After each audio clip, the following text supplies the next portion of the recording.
semua. Di sini kami dari kelompok 3 akan memaparkan atau mempresentasikan hasil diskusi kelompok kami mengenai steroid anabolik dan atlet. Sebelum kami memaparkan materi kami, izinkan kami untuk memperkenalkan diri kami. Perkenalkan, nama saya Yosefi Nemelari Ruman Gaul sebagai moderator dan pemateri pertama. Perkenalkan, nama saya Gita Aulia Bobo Pasaribu sebagai pemateri kedua. Perkenalkan, nama saya Evi Damawati Bula sebagai materi ketiga. Perkenalkan, nama saya Brian Desio Rajalugu sebagai materi keempat. Perkenalkan, nama saya Sadam Mamadu sebagai materi terakhir. Baik, terima kasih. Langsung saja kita ke materi.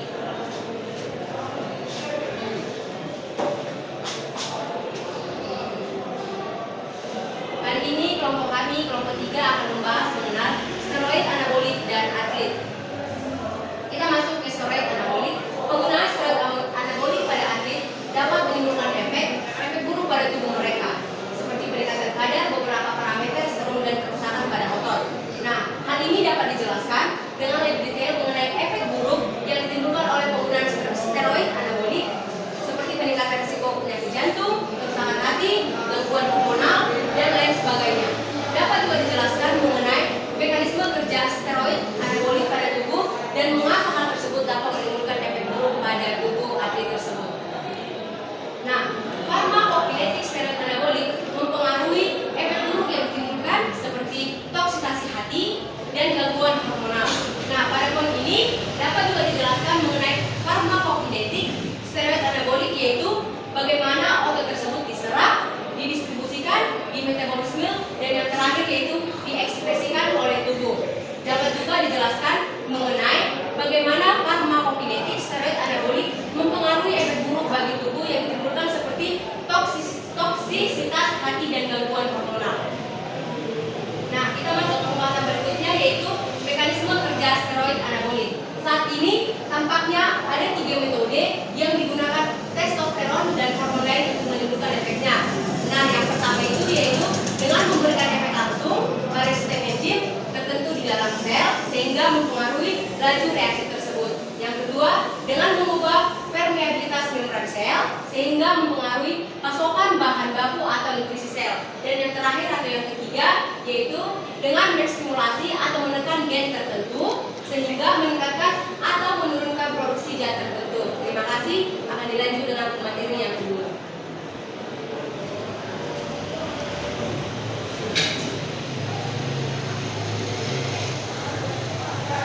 Kita lanjut pembahasannya, yaitu tentang kimia steroid anabolik. Pada gambar di layar merupakan gambar representasi model molekul testosteron. Angka-angka mengacu pada atom karbon. 3 dan 0 merujuk pada steroid kimia gugus hidroksil dan hidrogen pada karbon 17.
pria berusia 2 tahun yang memiliki riwayat kesehatan yang sehat yang memutuskan untuk menggunakan steroid anabolik sebagai bagian dari program pelatihannya untuk kompetisi yang akan datang.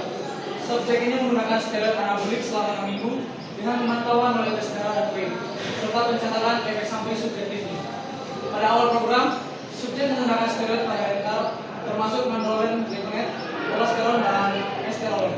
Selama 3 minggu berikutnya, ia mengganti jenis steroid yang digunakan dengan lebih sedikit menyebabkan retensi air, termasuk mesterolen, exondrolen, helderolen, andesilenat, dan metanolen asetat. Ini dilakukan untuk menghindari tampilan gemuk yang tidak diinginkan selama kompetisi.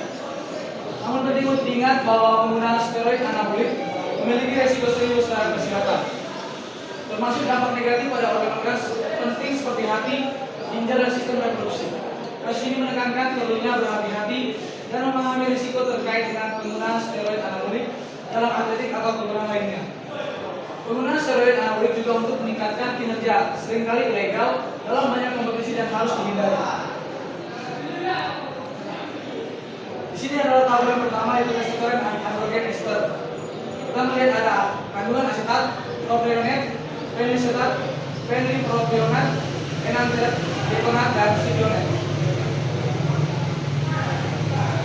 Tabel kedua ini menunjukkan parameter objektif yang diukur sebelum, selama, dan sesudah pemberian steroid atau nilai normal dalam banyak grup. Yang pertama ada kandungan urea sebelum penggunaan obat, kandungannya ada 7,8. 3 minggu setelah penggunaan meningkat menjadi 7,9. 6 minggu setelah penggunaan obat meningkat kembali menjadi 8,0. Sebelum 5 minggu setelah penggunaan obat 7,5, dan 13 minggu setelah penggunaan obat 6,9. Yang kedua ada kreatin, dimana sebelum penggunaan kandungannya 122. 3 minggu setelah penggunaan kandungannya 138. 6 minggu penggunaan 142. 5 minggu penggunaan 135, dan 13 minggu penggunaan ada 100. Bilirubin sebelum penggunaan kandungannya terdapat 7. 3 minggu setelah penggunaan kandungannya ada 7. 6 minggu setelah penggunaan kandungannya ada yang ke 10. 5 minggu setelah penggunaan menurun menjadi yang di 7, di angka 7, dan 13 minggu setelah penggunaan meningkat menjadi 17. Lalu ada total protein, di mana sebelum penggunaan kandungannya ada 69. 3 minggu setelah penggunaan kandungannya ada 70. 6 minggu penggunaan kandungannya ada 10. 5 minggu penggunaan menurun menjadi 7, kandungannya ada 7, dan 13 minggu setelah penggunaan kandungannya menjadi 17. Lalu ada albumin, di mana sebelum penggunaan kandungannya di angka 47. 3 minggu setelah penggunaan ada di angka 49. 6 minggu setelah penggunaan menurun menjadi 46. 5 minggu setelah penggunaan menjadi 49, dan 13 minggu setelah penggunaan 42. Lalu ada ALP, di mana sebelum penggunaan ada 48. 3 minggu setelah penggunaan ada 52. 6 minggu setelah penggunaan di angka 42. 5 minggu setelah penggunaan di angka 54, dan 13 minggu setelah penggunaan di angka 40. Kolesterol, di mana sebelum penggunaan berada di angka 3,4. 3 minggu setelah penggunaan berada di angka 3,35. 6 minggu setelah penggunaan di angka 2,91. 5 minggu setelah penggunaan di angka 3,1, dan 13 minggu setelah penggunaan di angka 3,7.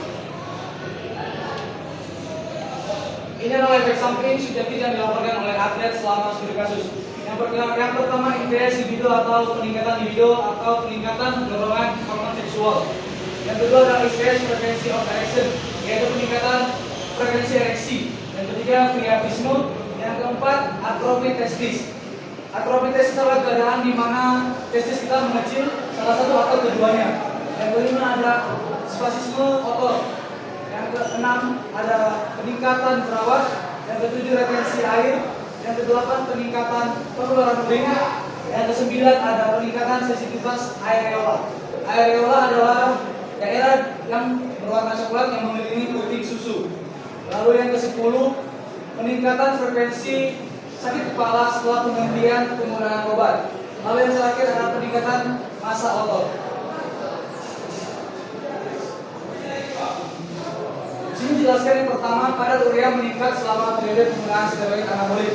Hal ini kemungkinan disebabkan oleh asupan protein yang tinggi oleh atlet, Lalu yang kedua, kadar kreatinin juga meningkat selama penggunaan steroid anabolik. Peningkatan ini sejajar dengan peningkatan massa otot yang diperoleh oleh subjek.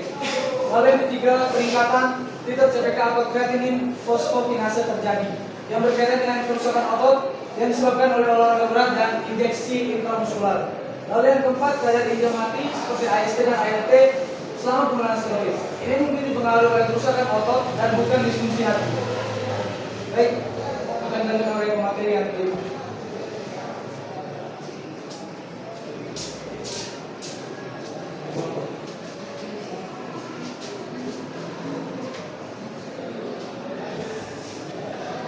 Baik, di sini saya akan melanjutkan di mana lanjutan dari presentasi Brian. Yang kelima, di mana kadar bilirubin tetap normal, menunjukkan metabolisme bilirubin hati yang tidak terganggu. Dan selanjutnya keenam yaitu peningkatan libido, peningkatan frekuensi ereksi, atrofi testis, kejang otot, jerawat, retensi air, peningkatan produksi urin, peningkatan sensitivitas aerola, dan perubahan massa otot adalah efek samping subjektif yang dilaporkan oleh atlet selama penggunaan steroid anabolik. Lanjut, selain itu, penelitian ini juga menyoroti bahwa hasil pengukuran tes fungsi hati atau LFT tidak selalu mengidentifikasi disfungsi hati. Peningkatan LFT bisa terjadi sebagai respons terhadap kerusakan otot dan intensitas latihan yang tinggi daripada masalah hati. Dengan demikian, penggunaan steroid ini sendiri memiliki dampak yang signifikan pada berbagai parameter kesehatan dan efek samping subjektif. Penting untuk memahami risiko dan konsekuensi potensial dari penggunaan steroid ini sendiri sebelum mengambil keputusan terkait penggunaan obat-obatan tersebut. Baik, sekarang dilanjutkan pada materi.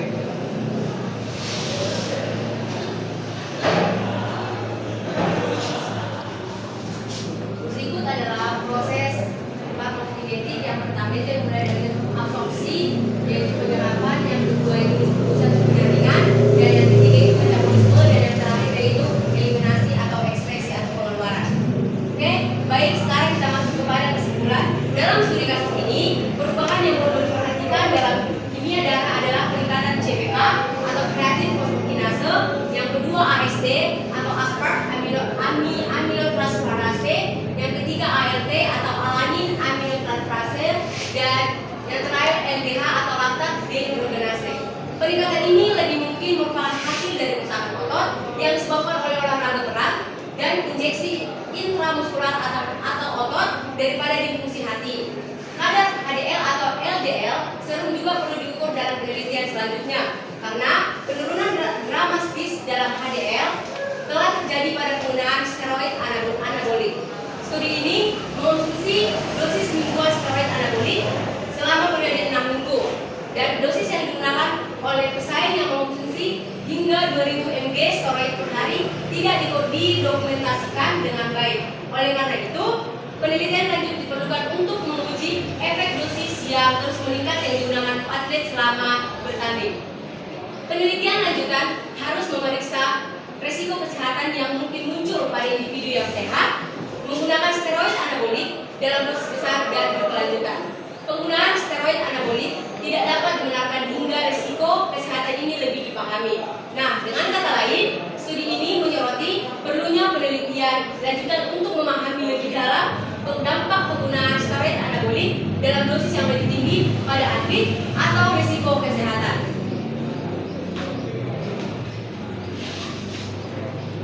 Demikian hasil paparan materi kami dari kelompok 3 mengenai steroid anabolik pada atlet.